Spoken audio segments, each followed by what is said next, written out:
Hola a todos los aficionados e interesados por la historia, bienvenidos a mi canal. Hoy hablaremos de una mujer que sorprendía y enamoraba a todos por su belleza, misma que la llevó a ser emperatriz y a ser imitada por muchas otras mujeres en toda Europa, Isabel de Baviera. La historia de Isabel de Baviera es muy popular aún en nuestros días, en parte gracias a las películas y videoseries que se han hecho de su vida. Sin embargo, estas tampoco hubieran sido posibles de no haber sido por la belleza y gracia que caracterizó a la que llegara a ser emperatriz de Austria. Este es uno de sus más grandes atributos. Además, poseía características que la llevaron a ser muy popular, ya que su personalidad parece haber sido diseñada para otra época, ya que siempre fue una persona rebelde, demasiado avanzada para su tiempo. Adoraba la equitación, llegando a participar en decenas de torneos. Muy preocupada por los animales, algo extraño para finales de 1800. La corte de Viena se horrorizó cuando llevó a un papagayo a los salones de Palacio Real. Era una mujer de espíritu libre, pero siempre afligida por la opresión de la corte y sus responsabilidades como esposa de un emperador. Nació en Múnich un 24 de diciembre de 1837. Su padre, Maximiliano de Baviera, duque en Baviera, y su madre, la princesa Ludovica, hija del rey Maximiliano I de Baviera.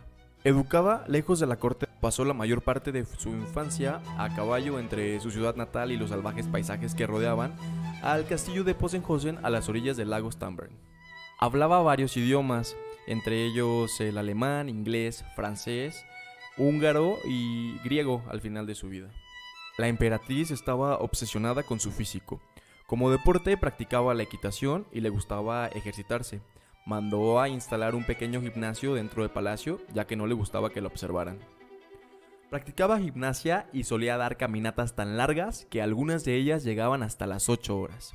Es importante mencionar, en esa época era mal visto que una mujer, sobre todo de su estatus, practicara deportes. Los historiadores dicen que de entre sus varias obsesiones, una de ellas fue su cabellera. Era tan larga que le llegaba hasta los tobillos. Creo que no tuvo que haber sido fácil peinarse todos los días. En agosto de 1853, cuando la princesa Isabel contaba con apenas 15 años de edad, se comprometió en matrimonio con su primo Francisco José, el emperador de Austria, quien inicialmente se casaría con la hermana de esta, la princesa Elena. Pero tras años de no verse, el emperador cayó perdidamente enamorado de la joven Isabel, que tenía una belleza considerada extraordinaria para entonces. Pese a las opiniones de la archiduquesa Sofía, madre del emperador, que presionó para que esta unión no se llevara a cabo, no se pudo hacer nada, ya que el joven Francisco José, de apenas 23 años, estaba cegado por la joven Sisi. Un año después del primer encuentro, Isabel contrajo matrimonio el 24 de abril de 1854 en la iglesia de los Agustinos de Viena. Pasó de ser una pequeña princesa a tomar el nombre y títulos de emperatriz de Austria, reina de Hungría, Bohemia, Lombardía-Veneto, Croacia, Eslovenia, Dalmacia, Galicia, Iliria y Lodomeria, además de otros títulos referentes a la Casa de Austria, pero de menor rango a los ya mencionados. La ya ahora emperatriz tuvo desde el principio grandes dificultades para adaptarse a la estricta etiqueta que se practicaba en la corte imperial de Viena, teniendo una serie de encuentros desafortunados con su suegra, la archiduquesa Sofía, quien no estaba conforme con la elección de su hijo para esposa, ya que no le agradaba su forma de ser, andar, comportarse o siquiera caminar. La verdad es que Isabel, a pesar de su corta edad, poseía todas las características necesarias para ser esposa de un rey emperador, pero su suegra simplemente no le caía bien. Detestaba el protocolo de la corte imperial de Viena. Sus damas de compañía, todas elegidas por la madre del emperador, eran extremadamente conservadoras y la diferencia de edades abismal.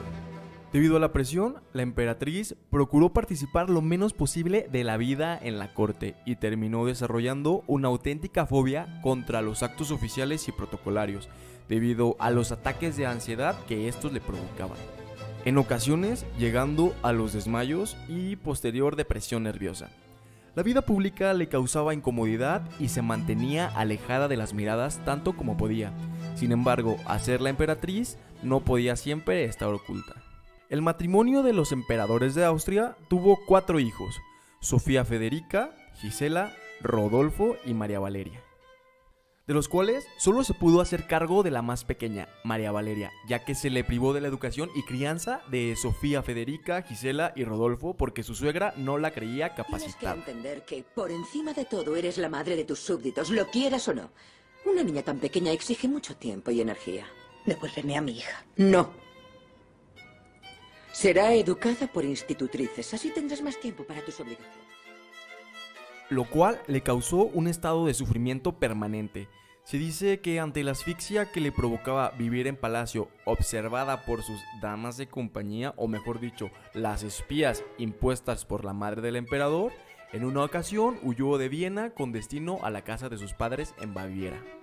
Al ser también reina de Hungría, y después de su primer visita a ese país, la emperatriz quedó enamorada de su gente, los paisajes, sus costumbres y tradiciones, llegando a pasar largas temporadas ahí, lo cual ayudó al imperio a sanar sus relaciones con la aristocracia y los nobles húngaros, ya que estos se oponían a ser parte del imperio austriaco, quienes encontraron en Isabel a la reina que esperaban tener. Así, en 1867, el primer ministro húngaro, el conde Andrássy, coronó oficialmente en un acto solemne como reyes de Hungría a Francisco José y a Isabel. Era mal visto por todos que la emperatriz pasara tanto tiempo fuera de Austria, en donde se consideraba estaba su lugar como esposa del emperador. Sin importar las opiniones, la emperatriz tomó como damas de compañía a dos nobles húngaras, las condesas Aida Ferenczi y María Festetics. Esta última convirtiéndose en una gran amiga, compañera y leal servidora que siempre veló por la seguridad de la emperatriz. Solo 10 meses después de la coronación, nace en Hungría la archiduquesa María Valeria, quien además fue bautizada en ese país, a diferencia de sus hermanos que nacieron en Austria, motivo por el cual la emperatriz le llamaba cariñosamente mi pequeña húngara. Acciones que fueron bien vistas por el pueblo húngaro, quienes acrecentaron el cariño hacia su reina. Se especuló mucho sobre la paternidad de la hija húngara de los emperadores, ya que se corrió el rumor que la infanta podría no ser hija del emperador de Austria, sino del primer ministro húngaro, el conde Gyula Andrássy. Afortunadamente, para malestar de muchos, incluida la archiduquesa Sofía, la niña guardaba un parecido fenomenal con el emperador, que cayó por sí solo todas las bocas malintencionadas, ya que a pesar de que Isabel se casó por deber y compromiso, nunca le fue infiel a su marido. En uno de sus viajes a Hungría, a pesar de la negativa de su suegra, la reina de los húngaros llevó consigo a sus hijas, las archiduquesas Sofía y Gisela, quienes se enfermaron en el camino de tifus. Con tan solo 2 años y medio de edad, la pequeña Sofía no resistió a las bacterias y murió por deshidratación debido a la diarrea que la enfermedad provocaba. Hecho que provocó una profunda y permanente depresión en Isabel, ya que siempre se culpó por la muerte de su hija. A partir de los 35 años, no volvió a dejar que nadie le retratase o le tomase una fotografía. Para ello, adoptó la costumbre de llevar siempre un velo azul, una sombrilla y un gran abanico de cuero negro, con el que se cubría la cara cuando alguien se acercaba demasiado a ella. Globalmente se le conoce por su apodo, originalmente Sisi, que fue transformado en Sisi con doble S a raíz de las películas de Ernest Marischka, gracias a las cuales todavía se la recuerda. En 1889, la vida de la emperatriz cambiaría radicalmente, a causa de la muerte de su único hijo y de las circunstancias en que esto ocurrió. El príncipe Rodolfo, de 30 años de edad, que padecía ciertos trastornos psicológicos causados por la estricta educación militar a la que se le sometió en su infancia, convenció a su amante, la joven baronesa María Betzera, para que se quitase la vida junto a él. Sin embargo, se habló y aún hoy en día se habla de un complot en contra del príncipe. Por un lado, existe la hipótesis de un complot tejido por los servicios secretos austriacos, dadas las ideas radicales y liberales del hijo de los emperadores. Tras la muerte de su hijo, la emperatriz abandonó Viena y adoptó el negro como único color para su vestimenta, a la vez que se incrementó su fobia a ser retratada. Con el tiempo, se hizo extraño que la emperatriz visitara a su marido en Viena, pero curiosamente su correspondencia aumentó en frecuencia durante los últimos años y la relación entre los esposos fue convirtiéndose en platónica y cariñosa. Esta última etapa en la vida de la emperatriz estuvo marcada más que nunca por sus viajes. Compró un barco de vapor al que llamó Miramar y en él recorrió el mar Mediterráneo. También pasaría algunas temporadas de verano en el lago de Ginebra en Suiza y Corfú, donde construyó su palacio Aquileón en honor a Aquiles, uno de sus héroes griegos preferidos. Dedicó largas temporadas en estos años a aprender griego. Además visitó otros países como Portugal, España, Marruecos, Argelia, Malta, Grecia, Turquía y Egipto. Su imagen es actualmente un ícono turístico de Austria.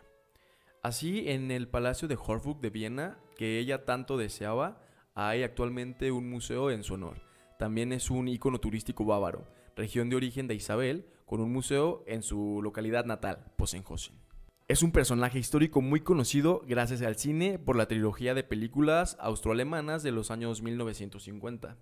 Sisi, Sisi Emperatriz y El destino de Sisi, todas protagonizadas por la bella actriz vienesa Romy Schechner. El 10 de septiembre de 1898, mientras paseaba por Ginebra, fue atacada por el anarquista italiano Luigi Lucchini, quien fingió tropezarse con ella y aprovechó el desconcierto para deslizar un fino estilete en el corazón de la emperatriz.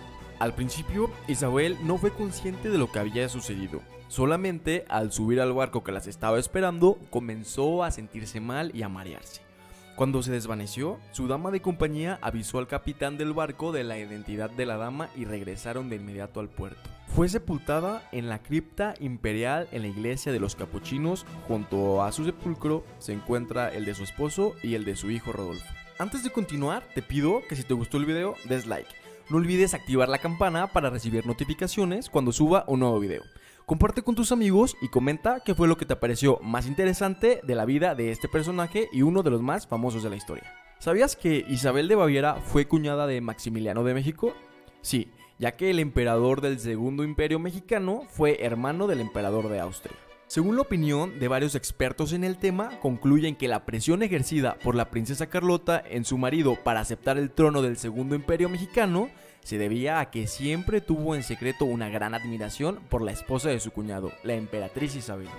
Motivo por el cual, al ver la oportunidad de convertirse en emperatriz, a sabiendas de los riesgos que esto traía, no escuchó los consejos del resto de la familia imperial y presionó para convertirse en esposa de un emperador, y así estar a la altura de la enigmática Isabel de Baviera.